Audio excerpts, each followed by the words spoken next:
चलिए, अभी तक हम लोगों ने इंट्रोडक्शन की बात की। आज हम लोग देखेंगे क्या, एक्सरसाइज 7.1 का सॉल्यूशन और हिंट। सॉल्यूशन और हिंट, ठीक है। सॉल्यूशन देखेंगे या फिर उसका हिंट देखेंगे। तो आपको इंट्रोडक्शन लेक्चर मिल जाएगा पीछे, ठीक है। तो हम लोग, और आपसे एक अपील है, अगर आप लोगों को इंटीग्रेशन के फॉर्मूले जो कि पेज आपको दिए हुए हैं 290, अगर आपको ये 290 के जितने सारे फॉर्मूले याद हैं तो आप तभी आप इसको लगा सकते हैं। अदरवाइज पहले आप याद करिए फिर लगाइए। अभी हम समझाएंगे, आपको हिंट मिल जाएगा, जल्दी हो जाएगा, लेकिन आपको ये सारे फॉर्मूले याद होने चाहिए। आगे एक्सरसाइज आने वाली है उन सब में बहुत हेल्पफुल होना है, ठीक है। तो एक्सरसाइज 7.1 पहला क्वेश्चन देखिए, आपके पास अगर बुक है तो आप बुक अपने पास रखिए। कह रहा है find an anti derivative of the following function by the method of inspection. हम लोगों ने पीछे लेक्चर में बात किया था मेथड ऑफ इंस्पेक्शन क्या होता है। इंस्पेक्शन मेथड मतलब आप सोचिए कि किसका ये डेरिवेटिव हो सकता है। इंटीग्रेशन क्या है, अगर एफ डैश एक्स गिवन है तो तुम्हें एफ एक्स फाइंड करना होता है। यही होता है क्या, इंटीग्रेशन या फिर integral. The method of finding integral is called integration. तो ये आपको दिया, तो अब आपको यहाँ सोचना है कि क्या किसका हो सकता है। तो अगर आपको याद होगा minus cos 2x divided by 2, अगर इसको अभी हम डिफ्रेंशिएट करें तो ये मिल जाएगा, ठीक है। तो ये मेथड ऑफ इंस्पेक्शन हो गया। ऐसे ही 1 से 5 तक सारे क्वेश्चन दिए हुए हैं बुक में, आपके देखिए। तो इसमें बस यही करना है, लेकिन आपको सोचने में हो सकता है टाइम लगे, इसीलिए हम हिंट दे रहे हैं। देखिए आप क्या कर सकते हैं, इसको dx करना है तो आपको sin 2x का नहीं पता है, but you know the integration of sin x। तो sin x का क्या होता है, माइनस cos x, ठीक है, प्लस c। कुछ नहीं करना, इसको हमने मान लिया u है हमारा। जो चेन रूल हमने डिफरेंशिएशन में लगाया वही इंटीग्रेशन में, बट यहाँ कंडीशन क्या है, चेन रूल में लगाते थे। तो अगर याद होगा sin 2x को करते थे तो क्या होता था, cos 2x इंटू 2, ये होता था हमारा इसका डिवाइड dx। तो सेम वही करना है यहाँ पे, बस मल्टीप्लाई की बजाय डिवाइड करना है। तो साइन का होता है minus cos 2x divided by 2 plus c।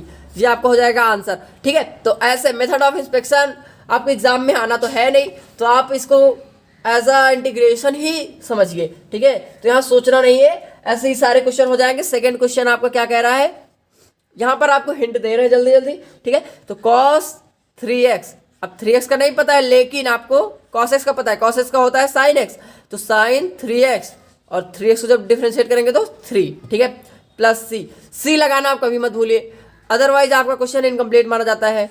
और फिर हो गया थर्ड क्वेश्चन, यहाँ है आपका सेकेंड, यहाँ है आपका first one, and the third one दिया e⁻²x। आप लोग अगर सच में याद किए फॉर्मूला तो e⁻x का क्या होगा, e⁻x, ठीक है। तो यहाँ पे 2x है तो 2x, और 2x को जब डिफरेंशिएट करेंगे तो 2 प्लस c, ये हो जाएगा इसका आंसर। चलिए अभी देखिए हमारे पास फोर्थ वन, ये लगाने का बहुत अच्छा तरीका है। इसको क्या करिए आप ओपन कर दीजिए तो हो जाएगा a²x² plus b² plus 2abx, ठीक। अब देखिए a² कांस्टेंट तो बाहर हो गया, a² बाहर, x² dx हो जाएगा, प्लस b² बाहर, तो यहाँ बचेगा क्या 1 dx, प्लस यहाँ पे क्या बचेगा 2ab बाहर, x dx। इतना आप देख लीजिए, इतना हो जाएगा। अभी आपको ये अगर याद किए सच में फॉर्मूला तो ऐसे याद होगा, x power n dx is equal x power n plus 1 divided by n plus 1। तो देखिए यहाँ पे n की वैल्यू 2 है, यहाँ पे देखिए n की वैल्यू 1 है, और यहाँ पे देखिए n की वैल्यू 0 है। और 1 dx की वैल्यू हम बताए थे लास्ट लेक्चर में, अगर इसको x⁻0 dx कह सकते हैं तो कोई दिक्कत नहीं। तो इसकी वैल्यू क्या हो जाएगी x, क्योंकि यहाँ पे रखेंगे 0 + 1 0, सॉरी 0 + 1 1 और 0 + 1 1, तो 1 1 कुछ नहीं लिखना है तो x ही आ जाएगा आंसर इसका, ठीक है। तो ये सारी बातें हो चुकी हैं, तो ये हो गया फोर्थ वन। ऐसे ही पांचवा देखिए, पांचवा यहाँ है, पांचवा कह रहा है sin 2x माइनस 4e⁻3x। अभी देखिए sin 2x अभी देखा, यहाँ पे देखा हमने, और 4e⁻4 कांस्टेंट बाहर, इसका हो जाएगा कितना, देखिए इसका हो जाएगा, अगर करना चाहें आप ऐसे डायरेक्ट माइनस कॉस 2/2। देखिए अभी ये सारे बहुत ईजी क्वेश्चन है, तो आप ये सब डायरेक्ट क्वेश्चन कर सकते हैं, ठीक है, आपको इसके लिए परेशान नहीं होना है। अभी यहाँ पे देखिए, और इसका हो जाएगा -4 बाहर e⁻3x डिवाइडेड बाई 3 प्लस ये हो जाएगा इसका आंसर, ठीक है। तो इधर आप नोट करिए और फिर आगे बढ़ते हैं। तो 5 तक हो गए। अब छठा देखिए, छठे में कह रहा है फाइंड द फॉलोइंग इंटीग्रल। 6 से 20 तक आपको इंटीग्रेशन पता करना है। तो पहला क्वेश्चन ही 6th है हमारा, क्या, e⁻3x + 1 dx। अगर आप लोगों ने लास्ट लेक्चर देखा है उसमें हमने इसको ओपन करके दिखाया था कैसे होता है। ये अलग फंक्शन हो जाएगा dx + 1 dx, ठीक है। तो इसका क्या हो जाएगा, अभी इसको हमने सॉल्व किया और इसका 1 dx हो जाएगा, इसका x, तो इसकी हो जाएगी वैल्यू 4/3 e⁻3x + x प्लस ये आंसर आ जाएगा। आप सॉल्व करिए, आपको आ जाएगा। 7th की बात करते हैं। यहाँ पर x² है, अंदर में 1 minus divided by x² dx, ठीक है, ध्यान दीजिएगा। तो अगर इसको x² को अंदर ले जाएंगे तो इज इक्वल क्या हो जाएगा, x² माइनस 1 बचेगा dx। अब दोनों को अलग अलग फिर से कर दीजिए तो हो जाएगा क्या, x⁻3/3 माइनस x प्लस ये आंसर आ जाएगा आपका। आप करिए, आएगा आपको। यहाँ पर हिंट केवल मिलना है आपको, ठीक है। तो ये हो गया 8वां आ जाएंगे। तो यहाँ पे फिर से a² + bx + c dx, ठीक है। इसका क्या करेंगे, तीनों को अलग अलग करिए। a कॉमन बाहर, x² का हो जाएगा x³ a बाहर x³/3 प्लस b बाहर x²/2 प्लस c x हो जाएगा प्लस c, ये आंसर आ जाएगा आपका, ठीक है। ऐसे ही 9वां देखते हैं। इसमें भी कुछ नहीं करना है, सेम प्रोसेस लगना है, तो सेम इसके लिए भी परेशान नहीं होना आपको। 10वां देखिए, 10वां अच्छा क्वेश्चन है, ठीक है। तो 10वें में दिया गया है √x - 1/√x का होल स्क्वायर, इसको करना है dx। यहाँ इस क्वेश्चन में बच्चों को बहुत प्रॉब्लम होती है। आपको कुछ नहीं करना है, इसे ओपन कर दीजिए। a² प्लस b² 1² का 1 x √x का x, ठीक है। और फिर क्या होता है -2√x अपॉन 1/√x, ये हो गया 2ab। अब इसको ओपन किया, यहाँ पे dx लगाइए, यहाँ पे इंटीग्रेशन का सिंबल लगाइए, इससे इसको कैंसिल कर दीजिए। यहाँ पे बचा x को अलग कर देंगे, अगर इतने का dx कर देंगे, +1/x का dx कर देंगे, -2 dx कर देंगे। अभी देखिए इसका तो अभी आपने लोग बहुत प्रैक्टिस कर लिया, x²/2, और देखिए सबका कांस्टेंट आएगा। तो हम क्या करते हैं, लास्ट में एकदम कांस्टेंट ले जाके यहाँ पे भी लास्ट में लगा देंगे, ठीक है। उसके लिए परेशान नहीं होना आपको। और 1/x का अगर याद होगा तो क्या होता है log x, ठीक है, -2 1 dx का x plus c, this is your answer. चलिए 10वां हो गया। 11th कुछ नहीं करना है, बहुत इजी क्वेश्चन है। x³ - 5x² - 4 divided by x² dx, integration का सिंबल। देखो ये सब छोटी छोटी बातें हैं, सिंबल और इसका dx, ये सब अगर आप मेंशन नहीं करते तो हो सकता है क्वेश्चन आपको गलत माने जाए, इसलिए आप छोटी छोटी बातों पे ध्यान रखना चाहिए। तो यहाँ पे अगर इसको हम अलग अलग करेंगे तो क्या हो जाएगा, x³ माइनस, पढ़ा तो होगा ही आपने ये मेथड कैसे अलग हो जा रहा है, -4/x² पूरे का dx। यहाँ से कैंसिल आउट होगा, यहाँ 1 बचेगा। देखिए फाइनल लिख रहे हैं, x बचेगा -5 बचेगा, x से x कैंसिल, यहाँ क्या बचेगा 4x⁻² dx। आप इनको अलग अलग करिए, आपके क्वेश्चन आ जाने हैं, ठीक है। चलिए इसका क्या हो जाएगा, x²/2, इसका हो जाएगा 5x, इसका हो जाएगा, यहाँ पे ध्यान देने वाली बात है माइनस है यहाँ पे, तो n की वैल्यू देखो हम x⁻² का करके दिखा रहे हैं। इसका dx कैसे होगा, तो x⁻² + 1 डिवाइडेड बाई -2 + 1, वैल्यू क्या आ जाएगा x⁻1/-1, इसकी आंसर हो जाएगा -1/x, ये आंसर आएगा, ठीक है। तो परेशान नहीं होना है, इजी क्वेश्चन है, तो आप इसे लगाइए, हो जाएगा। चलिए अगले क्वेश्चन पे आते हैं, अगले क्वेश्चन पे पढ़ते हैं हम लोग। 11 हो गया, 12, ठीक है। चलिए 12वें में क्या कह रहा है, देखिए कुछ नहीं करना है, इसमें भी वही प्रोसेस लगाना है। इसमें देखिए कुछ नहीं, यहाँ रूट आ गया तो बच्चों को डर लगने लगता है, पता नहीं क्या है रूट में डर, divided by 4 upon √x dx, लगा सिंबल। देखिए हमारे सिंबल में हो सकता है मिस्टेक हो, आप लोग अच्छा लगाइएगा, ठीक है। यहाँ x³ है और इसकी पावर क्या होती है, अच्छा √x की वैल्यू क्या होती है, याद है कुछ, ये होता है x⁻1/2, ऊपर जाएगा तो 3 से माइनस हो जाएगा, ठीक है। ऐसे ही लगेगा, देखो यहाँ अगर कर देंगे हम इसे x³ डिवाइडेड बाई x⁻2 1/2। तो जब इसे ऊपर ले जाते हैं तो क्या होता है x³ अगर ये इंटू में गया तो यहाँ पे हो जाता था x⁻⁻1/2 प्लस 3। अच्छा x/√x की वैल्यू बता सकते कोई? Yes very good, √x। यहाँ ऊपर √x एक कैंसिल, ठीक है, तो यहाँ हो जाएगा 3√x प्लस 4x⁻⁻1/2।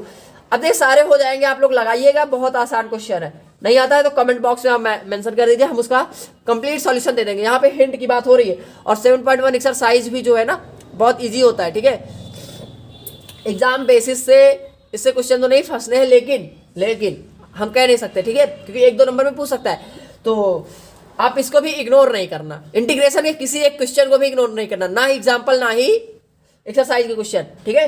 तो इस एक्सरसाइज को भी इग्नोर नहीं करना है कि ये तो पहली एक्सरसाइज यहाँ से कैसे आएगा, तो इसे छोड़ के नहीं जाना हमें एग्जाम में, तो इन सबको भी करके जाना है। तो हमारा एग्जाम 13 देखने चल रहे हैं, तो 13 में अगर आप ध्यान से करना चाहें तो हो सकता है। कैसे करेंगे देखिए, हम हिंट दे रहे हैं क्योंकि हिंट दे रहा हमारा काम इस टाइम। और x³ minus x² plus x-1 divided by x-1 क्या करेंगे? अगर आप दिमाग लगाना चाहें तो इतने को एक बार अलग कर दीजिए, इतने को एक बार। तो हम देखिए, ध्यान से देखिएगा क्या लिख दिए, बाद में हो सकता है समझ में ना आए कैसे हो गया। Plus x-1 divided by x-1 का पूरे का dx।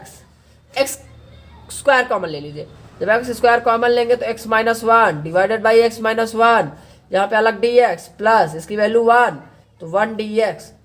हो गया आसान इससे ये कट गया, तो आंसर हमारा आ गया। लास्ट का स्टेप है x dx प्लस x, तो ये हो गया x³ plus x plus c। जो क्वेश्चन लग रहा था टफ, एक्चुअली में वो था क्या, बहुत ही ईजी।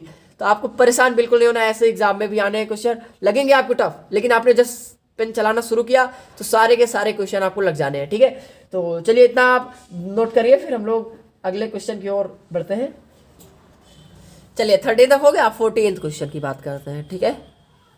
14 क्या कह रहा है आपको, देखिए ध्यान से। अरे ये भी तो इजी है, √x dx।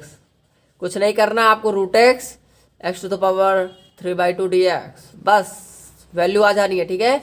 कुछ नहीं करना आपको, सॉल्व करना है इसमें। 15th क्वेश्चन कह रहा है, फिर से इसमें भी क्या करना है, सेम एज 14, √x से मल्टीप्लाई। तो देखिए जब कुछ नहीं होता तो 1 होता है, और x⁻1/2, तो इसमें क्या होता है, अगर आपने पढ़ा होगा a⁻m then a⁻m plus n, वही प्रोसेस 1 + 1/2 3/2, यही आंसर आना है, ठीक है। तो अगला क्वेश्चन देखते हैं हम लोग, जो 16th। It's a very nice question. यहाँ पे 2x है और -3x दिया हुआ है, 2x - 3 cos x plus e⁻x। कुछ नहीं करना, इससे इजी क्वेश्चन ही नहीं है। क्या करना है, इसका फॉर्मूला पता है, इसका फॉर्मूला पता है, इसका फॉर्मूला पता है, बस फॉर्मूले पे रखना है, ऑन फॉर्मूला। इसीलिए बोला था हमने स्टार्टिंग में ही, क्या करना है आपको, फॉर्मूला याद करके ही लगाने क्वेश्चन है। चलिए अगला बढ़ते हैं 17। इसमें दिया 2x², सेम अभी सब क्वेश्चन वो हमारा तो लगा, क्या लगाए इसको, 2x² - 3 sin x plus 5 √x। चलिए इस क्वेश्चन को हम पूरा सॉल्व कर दे रहे हैं आपके लिए। तो यहाँ हो जाएगा 2x³/3, डायरेक्ट कर रहे हैं, याद होगा, इस फॉर्मूले याद हो जाने चाहिए। फॉर्मूला है x⁻n = xn+1 divided by n+1। इसका लगाओ सिंबल, यहाँ लगाओ c, हो गया इनडेफिनिट इंटीग्रल। इतना लिख लिया। अब यहाँ पे हो जाएगा -3 साइन का होता है cos x, प्लस हो जाएगा क्योंकि माइनस cos x होता है 5 का, यहाँ पे क्या हो जाएगा x⁻3/2 और इंटू 2/3, ये हो जाएगा आपका आंसर प्लस c। चलिए 17th हो गया। अब अगले क्वेश्चन की ओर बढ़ते हैं हम लोग। 18th is a nice question, 18th one is a nice question but formula based. अच्छा तो है, लेकिन केवल और केवल आपके फॉर्मूले के ऊपर ही रखा हुआ क्वेश्चन है। ये कह रहा है सेक को अंदर कर दीजिए, sec² plus sec x tan x और इसका dx। अगर आपने सच में याद किया है तो इसका होता है tan, इसका होता है sec। आंसर आ गया, क्या आया, tan x plus sec x plus C, ये हो गया आंसर 19th। अच्छा है, sec square x divided by cosec square x dx। अब क्या करेंगे, ये अच्छा क्वेश्चन है। चलिए देखिए कैसे करेंगे, बहुत आसान है, इसीलिए तो कह रहे थे हम कैसे आसान है। अभी देखिए क्या करेंगे इसको, ये कोई फॉर्मूला दिख रहा है आपको, sec by cos cot x, very good, cos square x dx, ठीक है, ये हो गया फॉर्मूला। अब देखिए कॉस कॉट का होता है कॉसेक स्क्वायर एक्स माइनस 1, क्योंकि कॉट स्क्वायर एक्स का आपको नहीं पता है, कॉट एक्स का पता हो सकता है लेकिन नहीं पता अभी, तो इसका हो जाएगा इतना, ठीक है। अब इसका पता है, इसका होता है माइनस कॉट एक्स, इसका होता है माइनस एक्स प्लस सी, ये हो गया आंसर आपका 20th। ऐसा ही करना है, देखिए 20th में क्या कर रहा है, 2 - 3 divided by sine x divided by cos square x dx। कुछ नहीं करना है, इजी। फिर से क्वेश्चन, इसको देखिए जब अलग अलग इसे ब्रेक करेंगे, कंटिन्यू कहाँ हो रहा है ऊपर, तो जब ये हो जाएगा 2 बाई कॉस होता है तो कॉस को होता है सेक स्क्वायर एक्स, तो हो गया 2 सेक स्क्वायर एक्स माइनस, जब इसको ऊपर ले जाएंगे तो सेक स्क्वायर, देखिए एक ऊपर ले जाइए एक रहने दीजिए, एक रहने देंगे तो tan बचेगा, नीचे बचा क्या sec x and tan x, ठीक है, 3 बाहर, इसका लग गया पूरा dx, और इसका आंसर क्या आ जाएगा 2 tan x minus 3 sec x plus C, ये हो गया 20। अब देखिए 21 ऐसे ही है, अगर आप लोग देखेंगे 21 ऑप्शनल, अब तो आने लगे हैं ऑप्शनल, तो 21 भी अगर आप रूट एक्स का अलग कर देंगे और 1/√x को भी अगर सही से करना चाहेंगे तो आ जाएगा, तो ऐसे ही 22 अगर लगाना चाहेंगे तो 22 भी लग जाएगा, ठीक है। तो ये था आपका पहला 7.1 एक्सरसाइज का क्या सॉल्यूशन। तो आप लोग इसे लगाइए, फिर हम लोग आगे बढ़ते हैं मेथड ऑफ इंटीग्रेशन, ठीक है। हम लोग का अगला टॉपिक होने वाला है मेथड ऑफ इंटीग्रेशन, मतलब आप समझ लीजिए अब हम लोग इंटीग्रेशन में बहुत ही ज़्यादा डीप अंदर जाने वाले हैं, ठीक है। तो आप लोग पहले एक्सरसाइज बहुत आराम से लगाइए, सारे क्वेश्चन इजी है, और उसके साथ साथ आप सारे फॉर्मूले क्या करना है आपको, सेकंड एक्सरसाइज लगाने से पहले फॉर्मूला एकदम माइंड में रख लेना है, पूरा रट जाना चाहिए, एकदम रट्टा मार लो, क्या करना है रट्टा, तभी आपका इंटीग्रेशन आसान लगेगा, नहीं तो फिर तो ऊपर से जाएगा, कुछ पता भी नहीं चलेगा इंटीग्रेशन क्या कहेगा। और ये स्कोरिंग टॉपिक है, आपका अच्छा खासा स्कोर भी करा देगा। तो प्लीज़ जो पेज 290 पर गिवन फॉर्मूलेज हैं वो सारे आप याद करिए, 290 पर आपको गिवन है, सारा फॉर्मूला दिया है और सारे याद कर लीजिए। आपको लगभग 16 फॉर्मूले मिलेंगे, 16 फॉर्मूले अगर आप याद कर लिए तो आपके सारे एक्सरसाइज और सारे कुछ लग जाने हैं, ठीक है। तो मिलते हैं अगले वीडियो में।